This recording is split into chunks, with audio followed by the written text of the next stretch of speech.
It seems like lately, anytime I do any sort of review video about any item that is not extremely low budget, I get a lot of comments about how it's overpriced, it shouldn't be, it's too much money, it's not affordable, etc., etc. So today I decided to go completely the opposite direction. I got on Amazon, I found the cheapest or lowest price, you can decide after you watch the video, survival knife, and I bought one, and we're gonna take a look at it in today's video and put it through our rigorous scientific testing process. Coming up next here on Survival on Purpose.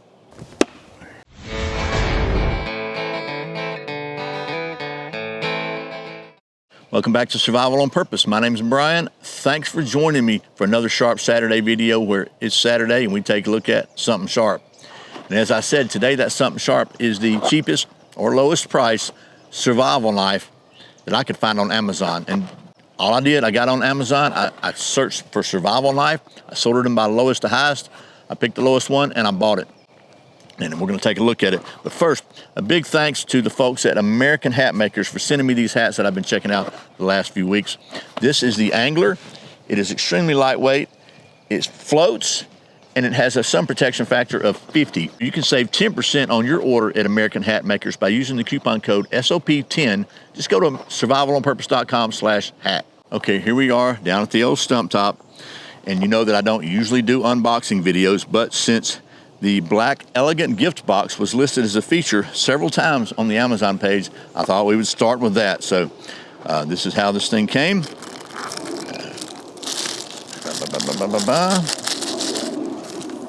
Little tip guard there, and I'm assuming that the ribbon is the elegant part, but we'll put this away now. I think that's all the elegance I can stand in one video.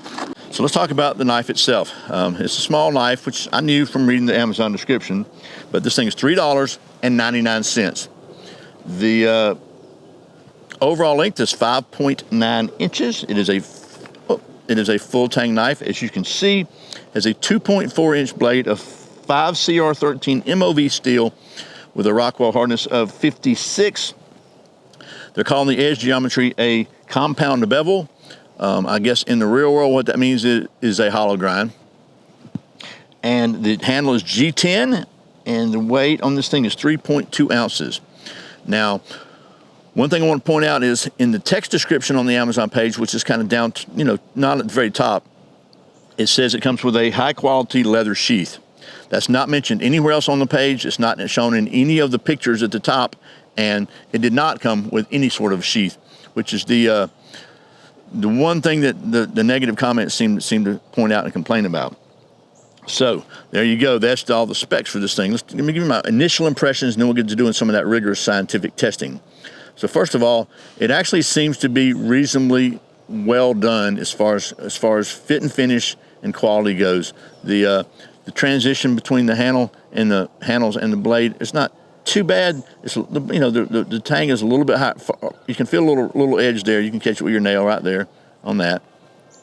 The grind itself is pretty even. It's maybe a little off center, but not so much. I think it's going to matter. The spine seems reasonably sharp there, certainly right here, and then but on the handles, the edges are rounded enough, I think, to be pretty comfortable. You see the blade has got a really deep belly here, so that at the end it is almost perpendicular to the axis of the knife, and it doesn't feel too bad in my hand. I can actually get 3 fingers on it pretty well. And one of the complaints in the comments said that there's nothing to prevent your hand from sliding up onto the blade in use. I disagree with that. This is a pretty good little ramp down here, finger guard kind of ramp that seems to give you a nice little pinch point here where you're not going to slip. So that being said, here at Survival on Purpose, we're all about the science. And to that end, I want to try to maintain, internationally standard scientific testing on every blade that I review. And one of the things I always like to test is the sharpness using the pretty much internationally recognized standard sharpness test, the redneck sharp test. So we get the testing medium out here, and we're in the process of medium renewal. But let's just see how well this thing does on the. Oh my gosh! Wow. Okay. Hopefully you can see that. I'll try to zoom in, but that's a lot of higher there. This sucker is, by golly, sharp.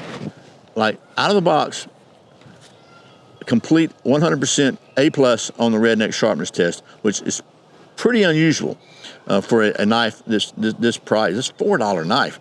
I've tested knives that cost a lot more than that did not do nearly as well on the redneck sharp test. So that's not bad. So let's get to doing some more outdoor kind of standardized testing. We're going to follow the same standard testing process on this knife that we do on all of them, and we'll see how it fares at the end. Okie dokie. Well, this thing is, one of the labels on this thing is survival knife, and one of the primary uses of a survival knife, in my opinion, is to help you get a fire going. So we're going to do that. We're going to try that with this one. First, we're going to do some of that evil, nasty batoning. We're going to see if we can get down to the center of this kind of a damp wood here to give us something dry to work with.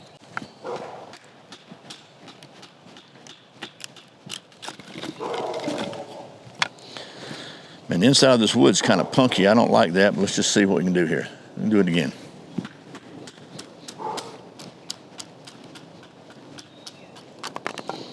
Okay, I'm trying to get something to carve some curls out here, as you know if you've seen many of my videos. So let's try this one. This looks like that's kind of the inside part that hasn't been exposed to the elements too often.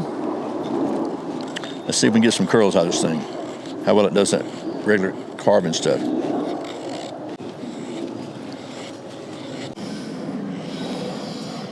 Okay, so actually not too shabby. This wood is way less than optimal, but if you're in a real survival situation, you might have some pretty crappy wood to deal with. So before we go to my standby tried and true, we're going to see how well this thing works with just without. If that's all you had, that's all you had, and we'll see if we can find those little curls there. Let's see if we can get a little heat on them. See what happens.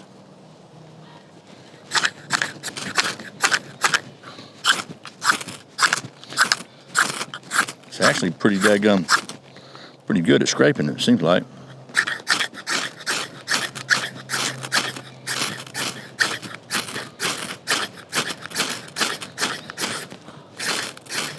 Looky there.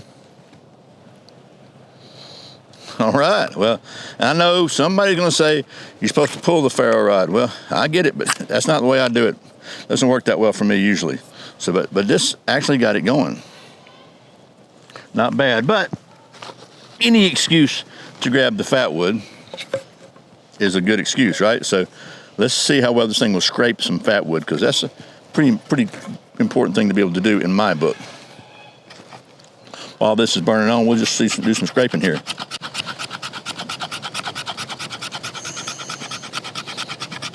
And not too shabby.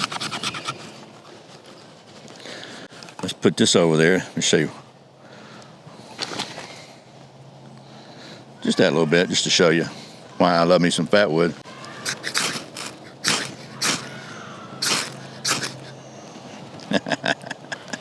Okay, well, surprisingly, this little $4 knife really did pretty good so far in our testing process. It aced the redneck sharp test.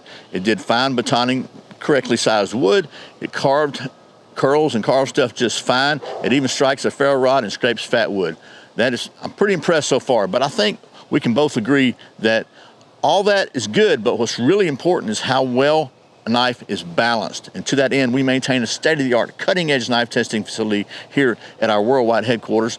And one of the tests we always put every fixed blade through is the aerodynamic balance test using our balance, orientation, and rotation device. So, you know we got to do that, right? Now, I've always had issues really with some of these smaller knives getting the calibration right and getting them balanced right. Well, we're going to give this one our best shot. So, as always, proper scientific method is critical. Whoop, whoop, whoop, whoop, whoop. Oh, well, it's always good to get a few bangs in there to test the integrity, structural integrity of the knife. Shall we go again? Whoop, whoop, whoop, whoop, whoop. Okay, just bear with me while I get the calibration done.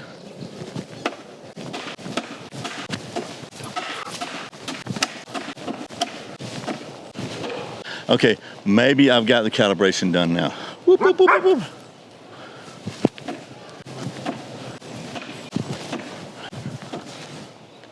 whoop. Okay, we're gonna call this one balanced. Chuck Norris can start a fire with a fire extinguisher. Okay, well, I think, as I said, we can call this one balanced. And as you saw, it took me a while to get this one calibrated, and that's very often the case with these small knives, but this one has the additional, I guess, challenge of that little hook on the end of the grip, which kind of wants to, it doesn't slide out of your hand. When it slides out of your hand, it kind of adds imparts a little extra spin to it. So I wound up having to get pretty close, but at the end of the day, we got it pretty consistently balanced. So this absolute cheapest or lowest priced knife on Amazon really surprised me as far as how well it did in our rigorous scientific testing process. So be curious to hear whether you think it's a cheap knife or a very low priced knife.